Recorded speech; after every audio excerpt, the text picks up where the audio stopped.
Then we discussed last time what is the accounting treatment for borrowing cost. The by default treatment of borrowing cost is it should be debited to P&L just like any other expense. Yes, खर्चा है तो P&L में ही जाएगा. With एक exception, हमने ये बोला था कि exception में अगर आपने borrowing करके वो पैसा किसी qualifying asset में डाला है तो जो interest है आपके borrowing का it should be capitalized to that qualifying asset. Okay. Then we said what is a qualifying asset? We said any asset that takes a substantial period of time to be ready for its intended use or sale. Yes. Qualifying asset के अंदर बड़ा plant and machinery आ गया या buildings आ गया, roads आ गया, जो normally एक साल से ज़्यादा टाइम लेने वाला है नॉर्मली जनरल केसेस में. Then we said it's a qualifying asset. Okay. Then we said that ज़रूरी नहीं है कि क्वालिफाइंग एसेट आप में आपके पास है तो हर या पूरे का पूरा बोरोइंग कॉस्ट कैपिटलाइज होगा. We said when to start capitalisation, when to end capitalisation, when to suspend capitalisation, वो डिस्कस किया था. आई थिंक उसके ऊपर सम्स भी किया था. यस, चलो ठीक है, let's move on. There is one small concept that we need to discuss based on which there is a sum and then we go to the real capitalisation calculations. Okay,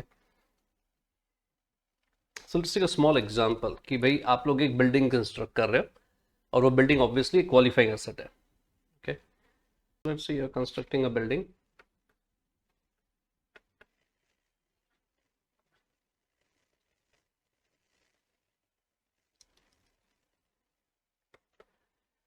and आपने क्या किया कि let's assume कि ये पूरा building का structure बन चुका है, पूरी तरह तैयार नहीं हुआ है.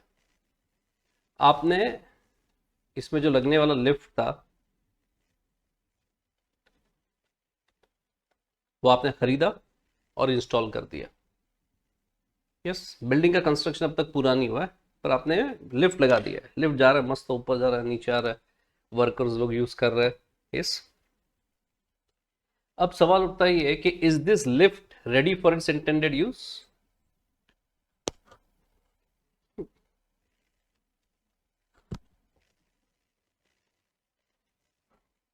I'm just staring. I'm here for that, isn't it? So is this lift ready for you? You're supposed to answer, all of you. Either just give me proof that you're alive.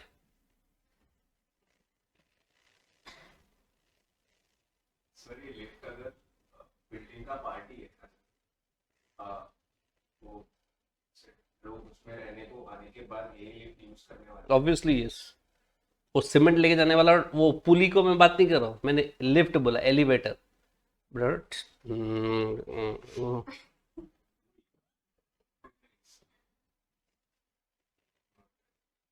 अच्छा, why? Because वो lift is not an I mean qualifying asset. Lift नहीं है qualifying asset, पूरा building है. अरे मैं ये नहीं बोल रहा है कि वो क्वालिफाइंग एसेट है कि नहीं, मैं बोला is this lift ready for its intended use, इतना ही पूछा है तेरे को. मैंने कब बोला कि वो क्वालिफाइंग एसेट है? बोला मैंने ऐसा कुछ? भगवान इसको कर लो, लिफ्ट कर लो इसको. I am just talking about lift, the elevator. Understood you alligator? Is this lift being used? Yes और नो? बोलो, ऐसे ऊपर जाता है नीचे आता है. नाउ द क्वेश्चन कम्स कि अगर ये लिफ्ट यूज हो रहा है, इंस्टॉल हो चुका है, यूज हो रहा है, तो इसके रिलेटेड जो प्रोपोर्शनेट बोरोइंग कॉस्ट है, सी बिल्डिंग तो खत्म नहीं हुआ है, बिल्डिंग का कैपिटलाइजेशन कंटिन्यू रहेगा ना, नहीं है, लेकिन इसके रिलेटेड इतना प्रोपोर्शनेट अमाउंट जो भी है लिफ्ट का, उतना प्रोपोर्शनेट अमाउंट का interest cost, borrowing cost capitalise होना चाहिए, कंटिन्यू होना चाहिए कि स्टॉप हो जाना चाहिए? Only to the proportion of that lift. Understood what I am asking? पूरा बिल्डिंग का बात नहीं हो रहा है, सिर्फ लिफ्ट का बात हो रहा है. शुड आई कंटिन्यू और शुड आई स्टॉप? से रोशन, बिल्डिंग का चालू है, लिफ्ट का नहीं चालू है. लिफ्ट इंस्टॉल हो चुका है.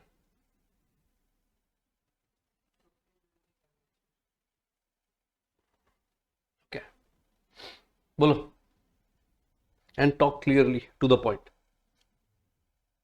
You cannot give me two answers.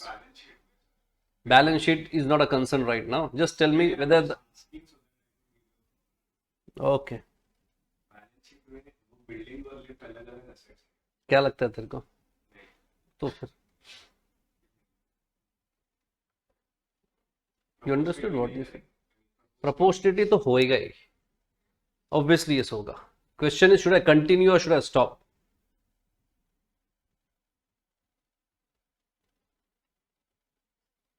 I'll rephrase, I'll give you another example parallel to this.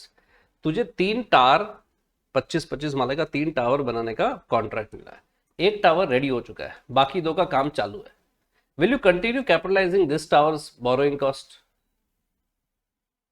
Loan तो तूने पूरे प्रोजेक्ट के लिए एक ही लिया था, तो प्रोपोर्शनेटली स्टॉप करेगा या कंटिन्यू करेगा? भले वो बिल्डिंग ए तैयार हो चुका है.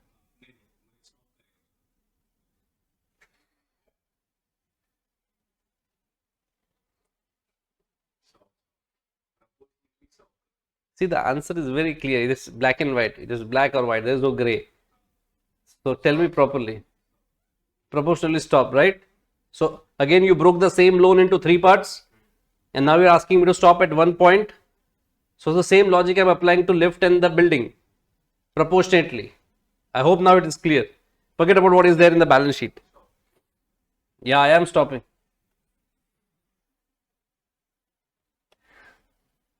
Stop capitalization. Okay, you also said stop only, no? So he does not remember what he said. तो तेरे को मैं बाड़ा लग रहा हूँ? तेरे को देख के बोल रहे सर इसको देखते रहेंगे, उसको ऐसा स्क्वेंट लग रहा. Okay, say auntie. Okay, yeah, absolute garbage. I'll continue. So now there are 2 concepts over here that you have to keep in mind. One is part of project, another is aid to project. What are the 2 concepts? Part of project and aid to project. Never go by what others say. You're supposed to use your own brain. Is this lift ready for its intended use? No, it's not. The purpose of this lift was to serve the members staying in that building, not the workers. Is it ready? No, it's not yet, because building itself is not ready. This lift is going to be, though it is ready, मतलब lift अपने आप में तैयार है, install हो चुका है, but the purpose of lift was not what it is being used right now. The intention of putting that lift in place was so that the members of that society can use it. So though lift is ready in itself, but the objective is to use that lift as a part of a bigger project. Say for example, तुमने एक ऐसा मस्त sofa seat देखा, बराबर है, कैसा car के showroom में गए थे और वहां पे कार का एक सीट था, अच्छा सोफा जैसा लग रहा था, बैठ गए. So is that seat itself ready for use? Yes, वो अपने आप में तैयार है, बैठ सकते हो आप आराम से. But is it actually ready for the purpose it is intended for? Say no. So you will continue capitalization of these kind of parts which are already ready for their use, but their intention is to be used as a part of a bigger project. So वो भले अपने आप में तैयार है, भले आपने lift install कर दिया है, पर उसका जो पर्पस है वो अब तक तैयार हुआ नहीं है. So that is a part of a project. What is it called? Part of the project. So if there is a part of a project which is ready for its intended use in itself, but the intention is to use it as a part of a bigger project, then in such a case the capitalization has to continue till the bigger project is not completed. Though that part may be ready for it within itself, but then intention is a bit bigger. Are you understanding this? Are you yes or no? तुम लोग जाते हो, hotel में जाते हो, yes, तुमने जाके वहां पे पालक पनीर ऑर्डर किया, तो जैसे ही पालक पनीर बन जाएगा वो लेके आएगा, simple as that. Yes, contrary to this, तुम लोग होटल में जाके तुमने थाली का ऑर्डर दिया जिसमें 3-4 सब्जी आता है, 10 और आइटम आता है एंड स्टफ लाइक दैट. अभी पालक पनीर तैयार हो गया है जो तुम्हारे पूरे डिश का एक पार्ट है, तो क्या वो पालक पनीर लाके तुमको सर्व करेगा या वो बाकी चीज खत्म होने के बाद ही सब कुछ सर्व करेगा? अरे से सब होने के बाद ही ना. तो पालक पनीर लेकिन है अपने आप में रेडी फॉर यूज, बट वो फिर भी सर्व नहीं करेगा, because it's a part of the project. Here the project is the entire thali. Are you understanding? Yes or no? So sometimes what happens is There is a part of the bigger project which is ready, but you cannot stop the capitalization. You will continue the capitalization till the entire project is not ready, which is called as part of the project. Contrary to this, समझो यही example में दूसरा एक example डालता हूँ कि भाई ये बिल्डिंग बनाने के लिए तुमने क्रेन खरीदा, पता है लंबा चौड़ा क्रेन होता है, ऐसा सामान ऊपर नीचे लेके जाने के लिए काम होता है. Yes, so you bought that crane and you are using it in this project. Is it a part of a project or is it an aid to the project? It's aid. Building बनने का तो crane खड़ा नहीं रहेगा कि बच्चे को झूले खिंचवाने में काम आएगा. अगर यहाँ पे काम खत्म हो गया तो किसी और प्रोजेक्ट पे आप डाल दोगे उसको, नहीं मांगता रहेगा तो बेच दोगे या भाड़े पे दे दोगे. You will do something else, but it is not going to form a part of the project. Yes. So what you will do with the capitalization of that project, with that crane or whatever you call, उसका जो boring cost उसको capitalise करोगे? Answer is no. अपने आप में भी वो capitalise नहीं होगा because that crane is ready for use. जब खरीदा, बिल्डिंग में तो डेफिनेटली नहीं होगा क्योंकि बिल्डिंग से उसका कोई लेना देना नहीं है. आपने सीमेंट ट्रांसफर करने के लिए ट्रक खरीदा, अभी वो ट्रक सब प्रोजेक्ट्स में सीमेंट सप्लाई कर रहा है, खाली ये बिल्डिंग में सीमेंट सप्लाई कर रहा है ऐसा थोड़ी है. तो क्या ट्रक का बोरिंग कॉस्ट भी आप बिल्डिंग में कैपिटलाइज करोगे? नहीं कर सकते आप. That is called as aid to the project. So understand the part of the project and aid to the project. Part of the project रहेगा तो continue capitalization, aid to the project रहेगा तो stop capitalization. Are you understanding this? Yes or no? इसी के ऊपर एक छोटा सा sum है. I think I forgot the textbook. Did I get it? नहीं तो read ना. Read. Sum number बोलो. Second, third जो भी था. Third, no, I guess. What is the name of the sum? Huge power project. Everyone, please read the sum. Several DG sets would be required. You know what are DG sets? None of you. DG sets are diesel generators. जो factory में use होता है, light चला गया तो diesel डाल के वो इलेक्ट्रिसिटी जनरेट करेगा. Like an inverter sort of a thing, but it works on diesel, heavy weights. Question number क्या बोला?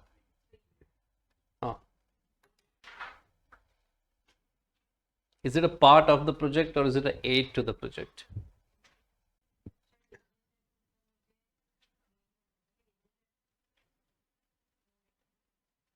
क्या?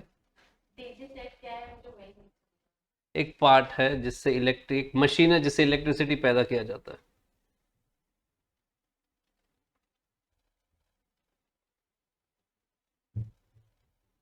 घर पे इन्वर्टर देखा है कभी? अरे कहीं पे भी, किसी के घर पे, कहीं ऑफिस, कहीं तो देखा होगा इन्वर्टर. लाइट चला गया तो वो लाइट सप्लाई करता है. बस ये भी वही है, इसको इन्वर्टर समझ ले. लाइट गया तो ये लाइट सप्लाई करेगा.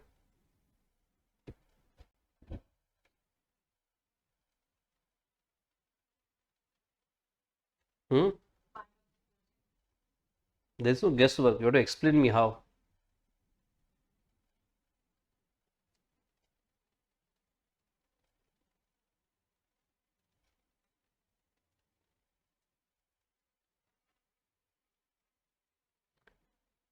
How did you reach the conclusion without understanding what is DG set?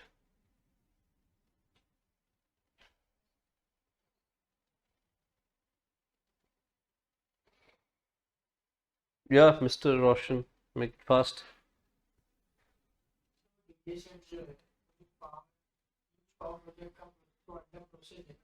Basically वो यूज हो रहा है उसका मतलब डीजे सेट की वजह से उनका काम चल रहा है तो उसको एड ऑफ द प्रोजेक्ट बोल सकते हैं. उसके बाद उसका इंडिविजुअल भी अलग यूज है सब एड ऑफ द प्रोजेक्ट बोल सकते हैं. नहीं बोल तो सकते हैं, बोलूं क्या नहीं बोलूं? अच्छा, तो क्या करना चाहिए इसका capitalisation?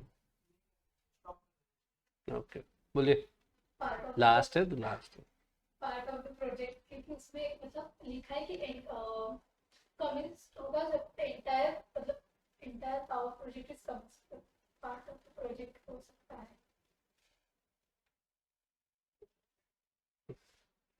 Forget about convincing me. Are you convinced yourself? क्या अलग कैसे, कौन से बेसिस पे? उसको क्या बोले रेडियो पता नहीं प्रेस करने को नहीं आता है मेरे को. तो फिर लिखिएगा कैसे आंसर एग्जाम से? कैसे लिखेंगे, क्या लिखेंगे, बोलो मैं क्या लिखूं?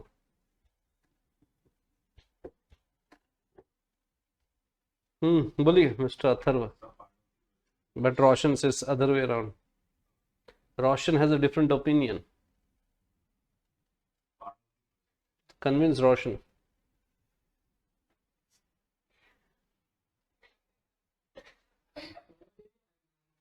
You're supposed to argue by looking at me. You don't have to look at him. ये जो पावर प्रोजेक्ट है, पावर प्रोजेक्ट का एक पार्ट है DG set. The DG set can be said to be ready to use when the entire power project is commissioned. क्योंकि वो लोग ने क्वेश्चन में ही बोला है कि they are otherwise capable of being used in the given situation, but they will be used only when the entire project is commissioned.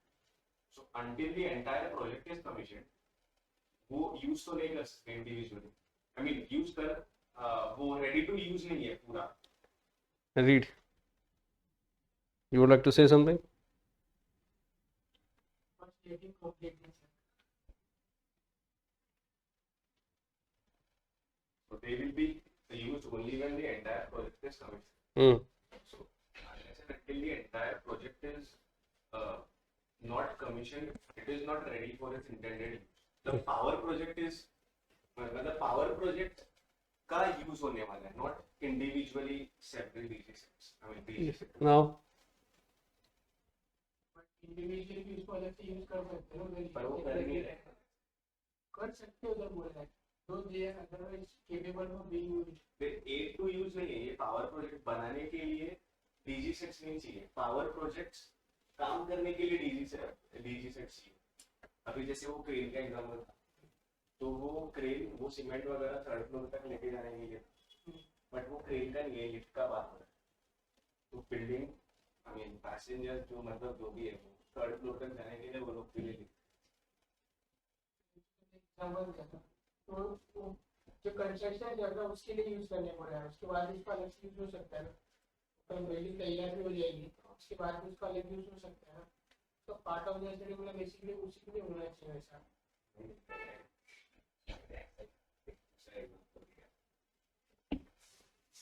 online, you're missing this thing, man. They both are shitting around.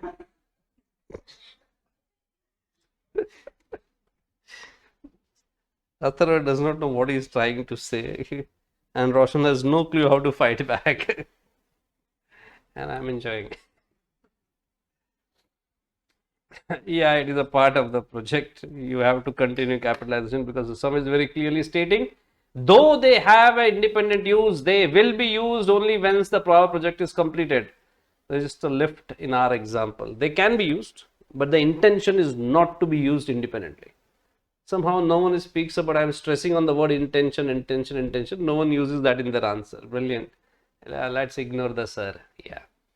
So, and ma'am has no clue what is to be said and how it is to be said. Jabardast. And she does not know what is DG said, but she jumped to some kind of answer. God only knows how. Part है क्यों पता नहीं. क्योंकि आगे वाले ने पहले मुंह खोल दिया था बीच में. Yeah, fine. Let's write the answer. Principle. Beta, expression. If I can't express, how will you write? How? They are not going to ask the same questions, right?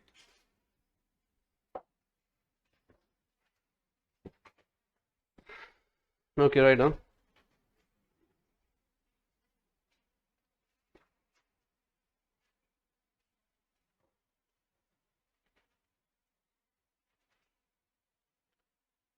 Principle में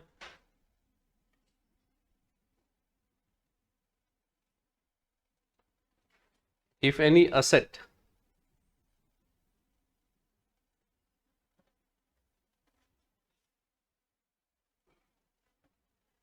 that is ready for its intended use, if any asset that is ready for its intended use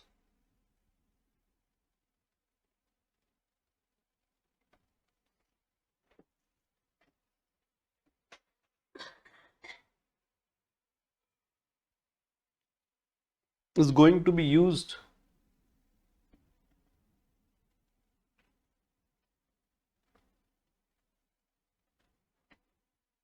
as a part of a bigger project.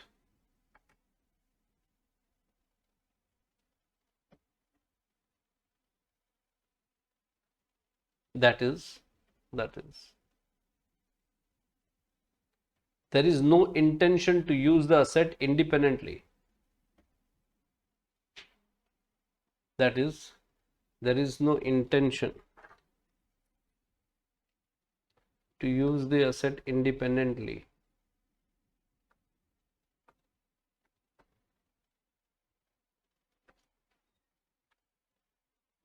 Other than as a part of project. Other than part of project. Then capitalization of such part should continue. Then capitalization of such part should continue.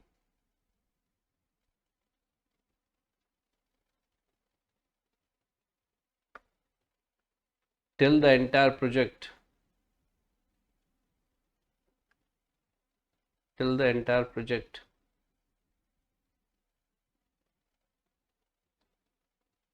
is not ready for its intended use.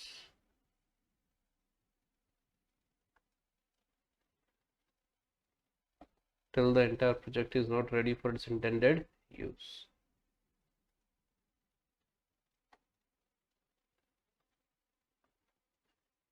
Next paragraph. Application.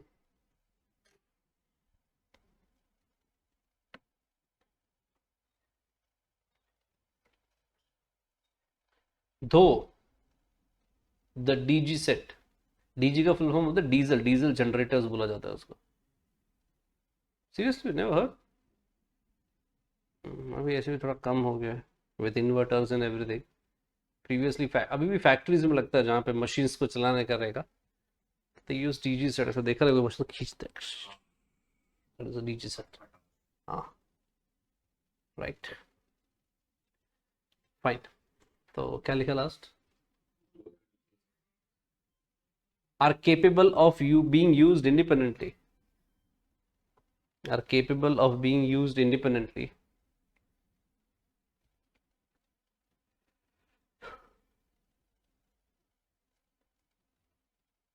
The intention is not to do so. The intention is not to do so.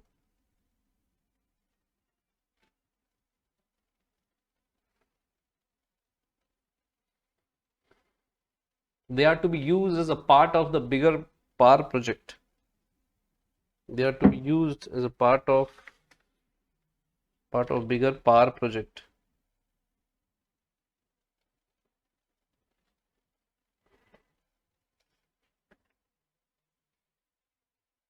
And hence they cannot be looked upon as an independent asset. And hence they cannot be looked upon as an independent asset.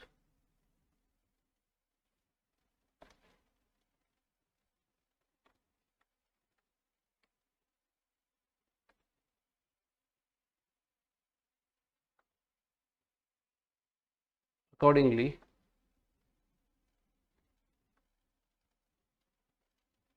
the capitalization of DG set, capitalization on DG set should continue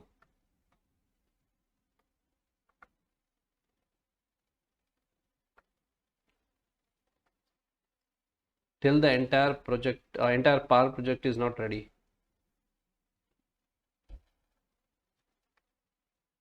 Till the entire power project is not ready.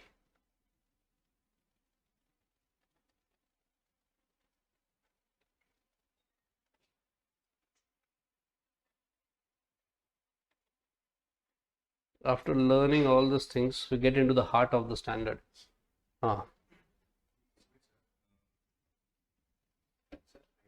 ये तो पूरा power project उसी में DG sets का जो भी cost है वो भी ऐड होना चाहिए होएगा. तो सर ये क्वेश्चन क्यों अराइज हो रहा है कि डीजी सेट को कंटिन्यू करना चाहिए कि नहीं, मतलब डीजी सेट्स पे और कैपिटलाइजेशन होना चाहिए. DG सेट पे बोरोइंग कॉस्ट कैपिटलाइज होना चाहिए कि नहीं? बट सर एनी विच वे सब कुछ मिला के पावर प्रोजेक्ट्स में जाने सो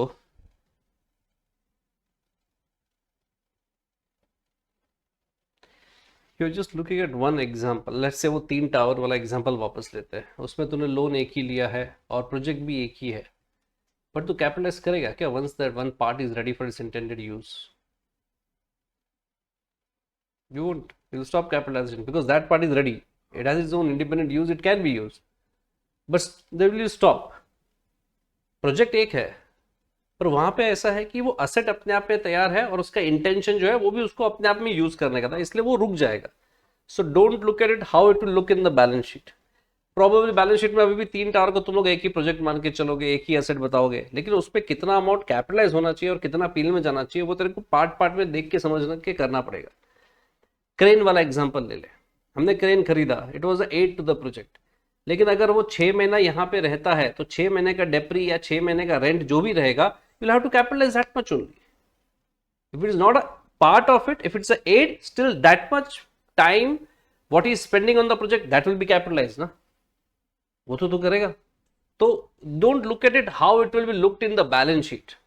ये बैलेंस शीट में बाद में देखेगा, पहले उसको तैयार तो कर, उस पर कितना खर्चा चढ़ेगा वो बता. ये केस में जो तू बोल रहे हो बरोबर है कि वो उसी के साथ आने वाला है, अलग से दिखने नहीं वाला है. ओके फाइन, हो सकता है लिफ्ट वाले केस में भी ऐसा था, पर जरूरी नहीं कि हर केस में ऐसा हो सकता है किसी में हो सकता है किसी में ना हो. So that is not important how it will look in the balance sheet, whether you should continue capitalising और you should stop capitalising of the borrowing cost. उतना देख के छोड़ दे. 30 करोड़ का लोन है, एक टावर रेडी है, but the project was for the entire 3 towers. Project क्या? Project was to construct. हाँ, तीनों टावर्स हम्म. मतलब कॉम्प्लेक्स. एक टावर रेडी हो चुका है, तो सर अभी ये जो 30 करोड़ के जो बोरिंग कॉस्ट आ रहा है वो 3 पार्ट्स में डिवाइड नहीं होगा ना. अभी जो इंटरेस्ट, तेरे को ये तो मालूम है ना कि हर एक टावर पे अब तक कितना खर्चा हुआ है, तो तू उतना proportionate amount of borrowing cost तो देगा ही ना, बराबर है. तो फिर उतना एक पर बंद कर दे कैपिटलाइजेशन, उसका जो प्रोपोर्शन आ रहा है टेक इट टू पीएनएल, बाकी 2 का जो आ रहा है capitalise. You will have to stop, you can not continue. मेरे पास बचता 30 करोड़ मतलब सब ये वगैरह खर्चा वगैरह करके अभी 10 करोड़ रह चुका मतलब है. 30 करोड़ का प्रिंसिपल मैंने बोरो किया और 10 करोड़ अभी भी अनयूज्ड है. तो 20 करोड़ में से जो जिस टावर में गया उसका ही प्रपोर्शन यूज होगा ना कैपिटलाइजेशन के लिए. नहीं वैसा नहीं. 3 टावर्स थे, हाँ उसमें का एक टावर बन के रेडी हो चुका है. हाँ 30 करोड़ प्रिंसिपल लोन उठाया था, ठीक है. उसमें का 10 crore is exhausted. Exhausted means मतलब खत्म हो गया. 30 में से 10 वापर लिया तीनों प्रोजेक्ट्स में. सिर्फ एक टावर पे हो गया. 10 करोड़. हाँ. 2 टावर्स बचा है 20 करोड़. काम चालू ही नहीं है तूने कुछ उनका. हाँ, सेकंड और थर्ड का भी चालू है काम. चालू. अच्छा ठीक. तो सर अभी जो भी बोरोइंग कॉस्ट आएगा वो 20 का, जो भी बोरोइंग कॉस्ट आएगा 30 करोड़ पे आएगा.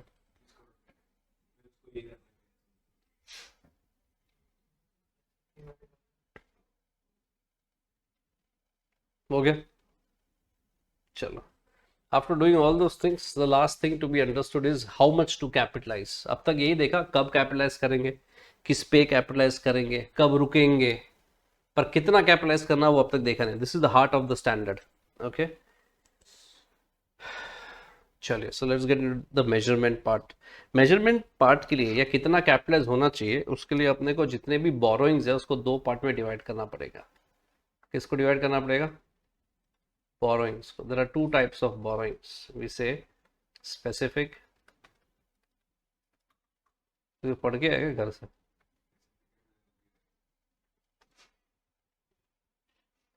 ट्रेन थोड़ी है, लेडीज है तो दूसरा जनरल ही होगा. General borrowings. Okay, specific borrowing है, general borrowing. What do you mean by specific borrowing? Specific borrowing में समझो यहाँ पे तुमने बैंक लोन लिया है, 10% bank loan. Yes, you have taken this loan for a specific qualifying asset. Specific qualifying asset means you are able to relate कि ये 100 रुपया इसी asset के लिए है, ये traceability है, ये relationship है, कि ये लोन इसके लिए है. Are you understanding what I'm saying? Then respond like a human being. When you take a loan, you are saying that I'm taking this loan for this qualifying asset. That relationship is there. That one-to-one correspondence is there. आप trace कर सक रहे हो कि ये 100 रुपया इस asset का ही है और किधर वो यूज होने वाला नहीं है. Then it's called as specific borrowing.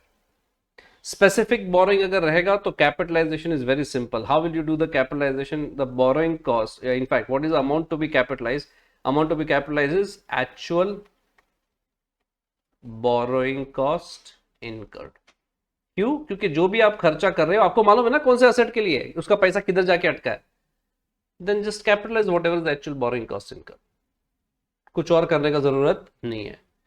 एक छोटा सा चेंज है. क्या चेंज है? आपने 100 करोड़ का लोन लिया था तो क्या पूरे का पूरा 100 करोड़ एक ही दिन में एक साथ यूज हो जाएगा क्या, कि थोड़ा थोड़ा थोड़ा करके यूज होएगा? यस. से फॉर एग्जाम्पल ऐसे हाइपोथेटिकली 100 रुपए में से या 100 करोड़ में से आपने पहले साल में या पहले महीने में 40 करोड़ यूज कर दिया. 60 करोड़ अभी भी आपके पास है. क्या किया आपने उसका? आपने बोला मेरे पास इतना पैसा रखने से कहीं इन्वेस्ट कर दूं मैं. तो you did a temporary investment somewhere और ये 60 करोड़ में से आपको कुछ इनकम मिला. उस इनकम का क्या करोगे आप? दैट इनकम लेस होगा बोरोइंग कॉस्ट से. So actual borrowing cost less income from temporarily या temporary investment of borrowed funds. जो भी आपने टेम्पररी इन्वेस्टमेंट किया रहेगा बोरोड फंड्स का, उसमें से जो भी इनकम जनरेट होगा that income has to be deducted from the borrowing cost income. और फिर जो नेट बोरोइंग कॉस्ट बचेगा that has to be capitalised. क्या करोगे इसका? Capitalise. Are you getting it? So अगर स्पेसिफिक बोरोइंग है तो कोई प्रॉब्लम नहीं है. जो भी बोरोइंग कॉस्ट है कैपिटलाइज कर दो. अगर कोई इनकम जनरेट हुआ है तो वो माइनस करो फिर कैपिटलाइज करो. इनकम जनरेट नहीं हुआ है तो जो भी एक्चुअल है सिंपली कैपिटलाइज इट. यस और नो? Nothing to think. कुछ है ही नहीं इसके ऊपर. जनरली क्वेश्चंस भी नहीं आता है. The only problematic is general. What do you mean bye general borrowing? से फॉर एग्जांपल ये बैलेंस शीट है. आपने एक 10% डिवेंचर इशू किया था. क्यों? ऐसे ही बिजनेस के लिए, किसी एक एसेट के लिए नहीं, अपने बिजनेस के लिए आपने 10% डिवेंचर इशू किया था. फिर एक 15% का बैंक लोन लिया था, 12% का टर्म लोन लिया था. अलग अलग जगह से हमने पैसा रेस किया for the business as a whole. Yes. उसके बाद हमने बिजनेस करना शुरू किया तो उसमें हमने qualifying asset 1, qualifying asset 2, working capital, ऐसा करके अपने एसेट साइड पे क्वालिफाइंग असेट भी है, बाकी वर्किंग कैपिटल भी है. तो क्या आप ये बता सकते हो कि कौन सा पैसा क्वालिफाइंग असेट 1 में है, कौन से लोन का पैसा 2 में है और कौन सा लोन का पैसा वर्किंग कैपिटल के फॉर्म में पड़ा हुआ है? कैन यू से? Do you have any kind of traceability in this? से यस और नो? नो. स्पेसिफिक बोरोइंग में था, 1-to-1 रिलेशनशिप था. यहाँ पे कोई 1-to-1 रिलेशनशिप नहीं है. So now the question comes कि आप कैपिटलाइज करोगे? अगर हाँ तो कितना और कैसे?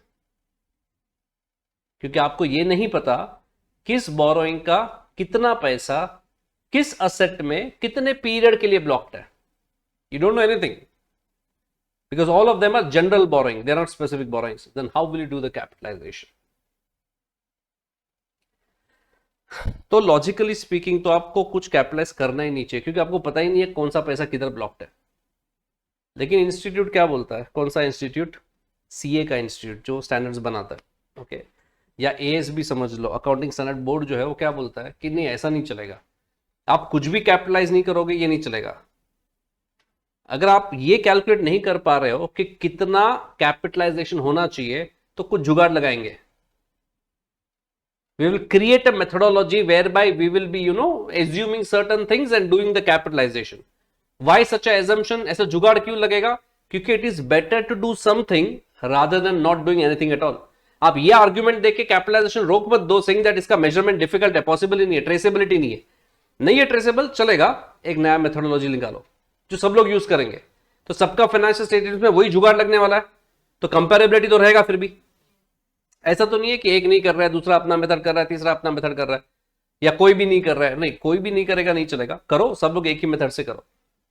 Is it going to give you the actual amount to be capitalized? There is no way to find out.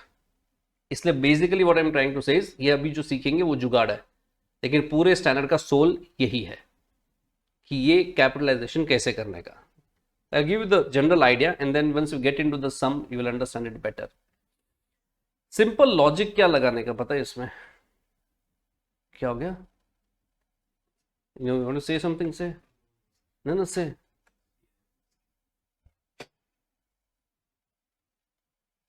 कितना बजा? 7:30 बजा. तुझे बस से टाइम था लगा. So what they say, कि see you have different loans with a different rate of interest that to taken over a different period of time. ये सबको मिला के calculate one single rate known as capitalization rate.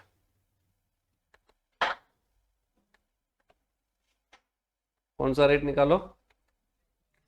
I call it as VAR. WAAR. Technical नाम क्या है? Capitalisation rate. हम लोग क्या बोलेंगे इसको? वार. वार क्यों? Because it will bring out the characteristic. याद रखने में थोड़ा आसान नहीं होगा. वार stands for weighted average annual rate. What is war? Weighted average. तो पहला तो वेटेड एवरेज यूज होएगा, सिंपल एवरेज नहीं होएगा. दूसरा एनुअल रेट चाहिए. कौन सा रेट चाहिए? ईयरली बेसिस पे चाहिए. Okay, so keep that in mind. Capitalisation rate या वेटेड एवरेज एनुअल रेट. एक बार ये कैपिटलाइजेशन रेट मिल जाएगा, उसके बाद इसी रेट को हम लोग अलग अलग असेट पे अप्लाई करेंगे. Working capital is not a qualifying asset, तो जो जो क्वालिफाइंग असेट है उसके ऊपर हम उसको अप्लाई करेंगे. Is it going to give the exact figure? God knows. But this is jugaad that everyone will have to do. Capitalisation rate, as you can see, it's an average rate, not even a specific rate that we are using. एक average base पे ले लिया कि हाँ हो सकता है पूरे साल में इतने का खर्चा, इतना बोरोइंग कॉस्ट इनकर हुआ है, उसमें से ये एसेट पे इतना लगाओ, ये एसेट पे इतना लगाओ. It's not an actual rate also, but then it is better to do something rather than not doing anything at all. Are you getting it? Okay, so now the real challenge is how to calculate the capitalization rate and to do the rest of the working notes. But before we get into the capitalization rate, कुछ और सीखना पड़ेगा, उसके बाद ही हम लोग वो sum solve कर पाएंगे. वो क्या है जो कुछ और है जिसमें जाना पड़ेगा? Okay, let me Warne you one thing. ये चलो एक पहले छोटा सा सम करते हैं, उसके बाद हम लोग एक लेवल ऊपर निकलेंगे जो तुम्हारे इंस्टीट्यूट के आगे निकलेगा. जिस लेवल पे अभी हम लोग जाएंगे, एक सम करने के बाद जिस लेवल पे जाएंगे, आई don't think your institute will come till that level. थोड़ा डिफिकल्ट लगता है या आपको थोड़ा नहीं समझ में आता है एग्जामिनेशन डे पे. आज नहीं, एग्जामिनेशन डे पे तुमको लगता है कि टाइम नहीं है, छोड़ देना, it's okay. I don't think your institute will reach till that level, but then that is the core. उसके ऊपर कुछ नहीं है फिर. And is very interesting also. But to get into that एक और कॉन्सेप्ट है, और वो कॉन्सेप्ट के पहले will do one sum. Do the last sum of your textbook, वो चैप्टर का. It's a very interesting sum. You want to take this down? First you take this down.